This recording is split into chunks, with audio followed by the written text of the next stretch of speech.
भाई तोहरे देखा था होई कि मैं कहाँ हूँ। तो मैं विदेश देश में नको गोवा में हूँ। तो गोवा में कलंगुट जगह का नाम है। तो यहाँ हमारी छुट्टी रहे तो हमें आए रही घूमने के लिए, मस्ती करे के लिए।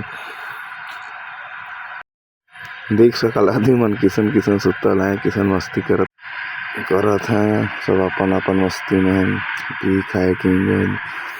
हालांकि दिन में तो उतना बढ़िया नहीं लगे, लेकिन रात के तो पता चलल कि भैया कलंगुट और वागा में केवल असली ज़िंदगी है। देखो है ज़िंदगी ना है।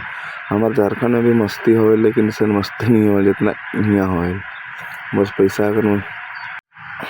पैसा चाहिए। पैसा है तो सब कुछ है, पैसा ना है तो कुछ ना है। पैसा है तो फुल एंजॉय, पैसा ना चले है।